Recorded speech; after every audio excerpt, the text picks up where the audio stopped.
Assalamualaikum warahmatullahi wabarakatuh. Perkenalkan, nama saya Indah Priliani dari kelas 12 IPS 2. Di sini saya akan menjelaskan materi mengenai permainan bola kecil, yaitu bulu tangkis.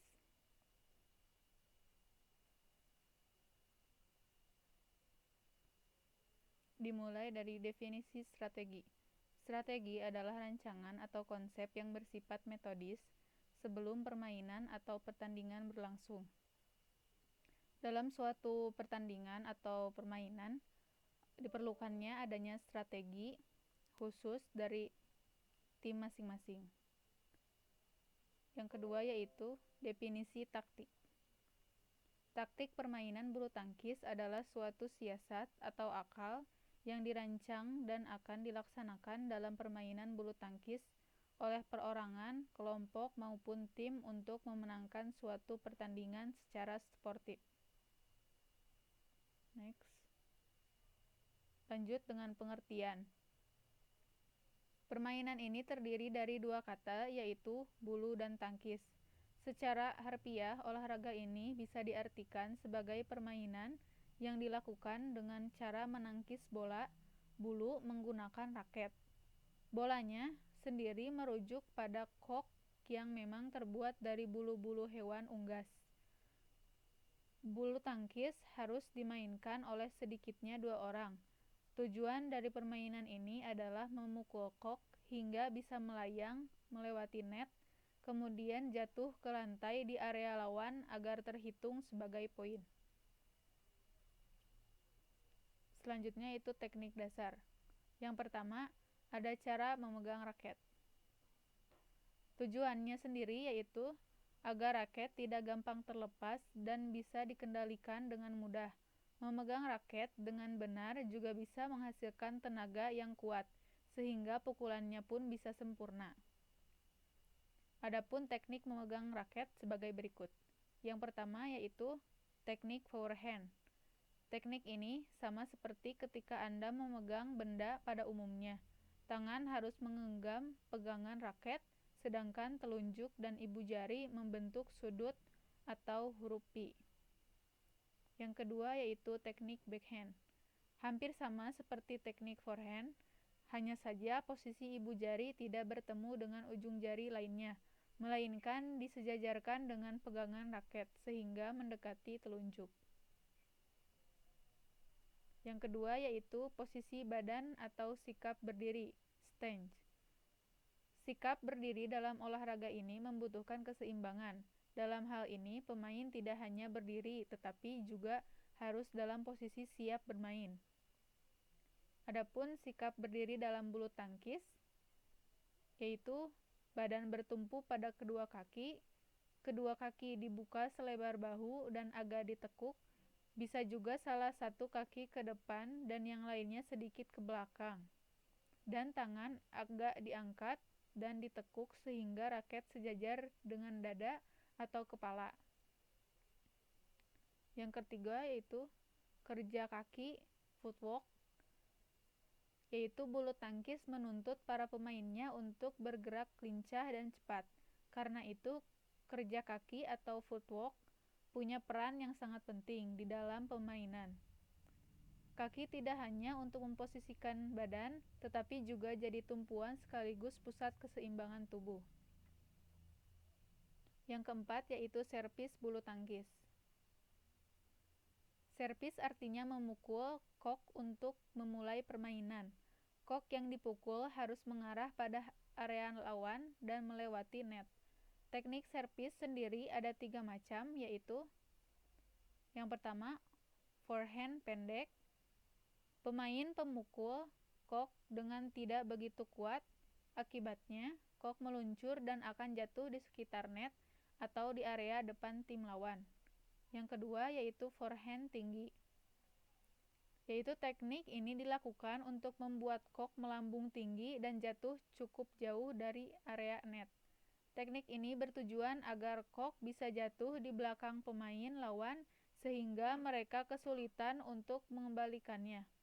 Yang ketiga yaitu backhand, yaitu servis backhand dilakukan dengan tenaga sedang.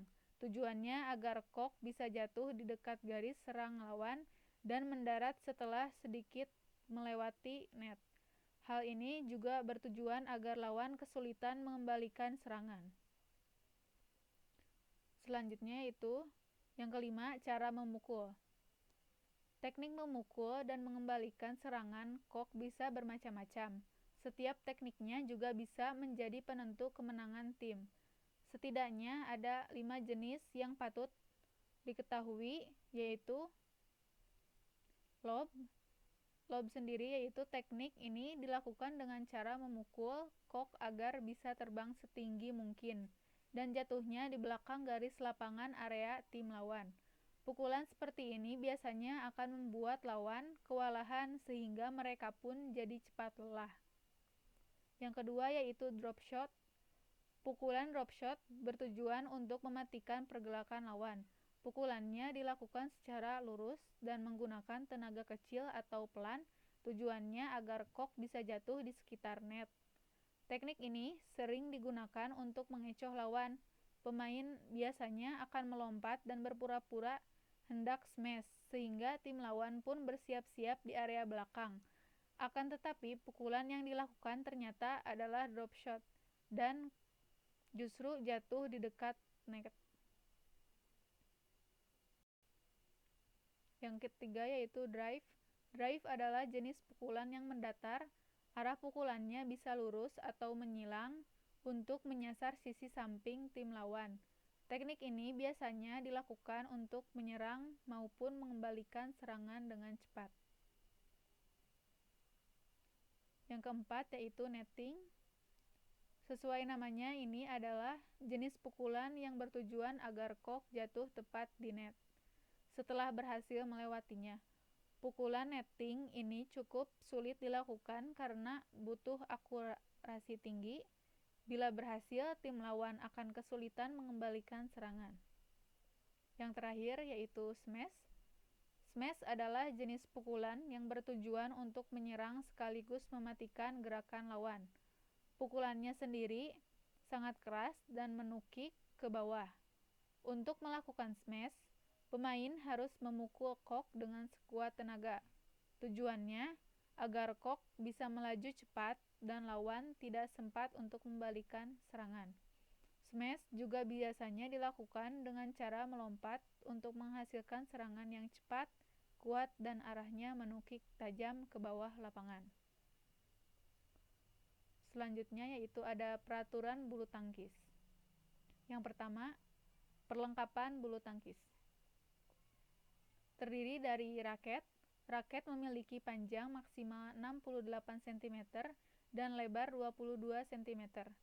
Panjang kepala raket atau area senar adalah 28 cm dengan lebar 22 cm. Raket bisa terbuat dari kayu atau aluminium dengan berat tak lebih dari 150 gram. Selanjutnya itu ada kok. Kok terbuat dari 16 helai bulu yang ditancapkan pada gabus berdiameter 25-28 mm. Berat standar kok adalah sekitar 4,74-5,5 gram. Sedangkan tinggi kok antara 64-74 mm. Yang kedua yaitu jumlah pemain tunggal, yaitu 1 lawan 1 dan bisa dimainkan oleh putra maupun putri. Ganda yaitu 1 tim terdiri dari 2 orang. Ganda campuran yaitu 1 tim terdiri dari 2 orang, 1 putra dan 1 putri. Yang ketiga yaitu penentuan awal permainan. Pertandingan diawali dengan undian, yaitu menggunakan metode lempar koin yang dilakukan oleh wasit. Undian ini menentukan pemain mana yang harus melakukan servis terlebih dahulu. Yang keempat yaitu perhitungan skor. Penentuan kemenangan di olahraga ini menggunakan sistem best of 3, pemenang 2 babak. Jadi, permainan bulu tangkis bisa berlangsung sebanyak 2-3 babak. Apabila ada pemain yang memenangkan 2 set berturut-turut, babak ketiga tidak perlu dilakukan. Di setiap setnya, pemenang adalah pemain yang berhasil mengumpulkan poin 21 lebih dulu. Apabila terjadi kedudukan imbang di skor 20-20 atau use, pertandingan akan dilanjutkan sampai salah satu tim unggul dengan selisih 2 poin. Yang kelima yaitu pelanggaran, terdiri dari kok menyangkut di net, raket menyentuh net saat memukul kok, saat melakukan pukulan raket melewati net dan masuk ke area tim lawan, kok sudah dipukul tetapi jatuh di area sendiri atau tidak berhasil melewati net. Saat menerima servis, pemain sudah bergerak dulu sebelum kok berhasil dipukul. Saat melakukan atau menerima servis, pemain menginjak garis batas lapangan. Kok jatuh di luar lapangan atau meluncur lewat bawah net. Kok dipukul 2 kali, baik oleh satu maupun 2 pemain dalam satu tim. Pemain sengaja mengulur-ngulur waktu pertandingan. Dan yang terakhir, pemain secara sengaja melakukan hal yang mengganggu tim lawan. Adapun ukuran lapangan bulu tangkis bisa kita lihat. Di sini ada bentuk lapangan bulu tangkis.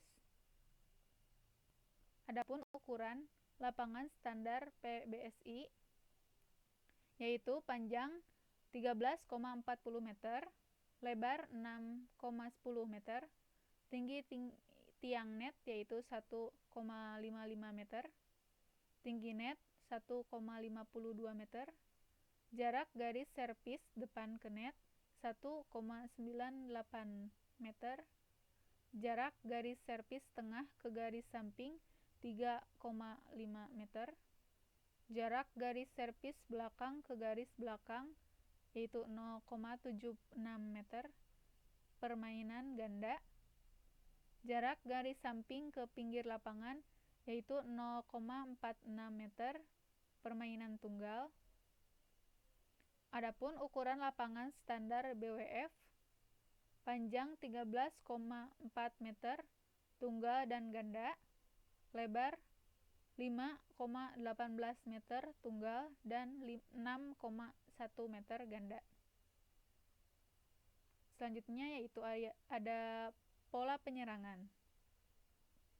Penyerangan yang baik adalah menggunakan tenaga sekecil mungkin untuk mendapatkan poin atau mengalahkan lawan. Oleh karena itu, diperlukan analisis taktik dan strategi dalam bermain agar dapat merealisasikan penyerangan. Taktik dan strategi penyerangan dalam permainan bulu tangkis yang digunakan antara lain dengan menerapkan pola front and back, side by side, dan roller.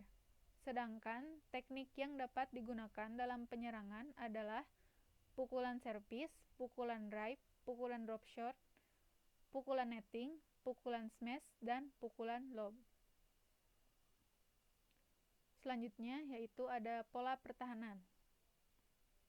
Bertahan adalah cara untuk mempertahankan daerah sendiri. Dapat mengembalikan shuttlecock ke daerah lawan melewati atas net dan tidak dapat dikembalikan oleh lawan.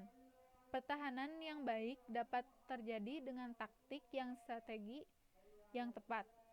Pola pertahanan antara lain dengan menerapkan pola front and back, side by side, dan roller.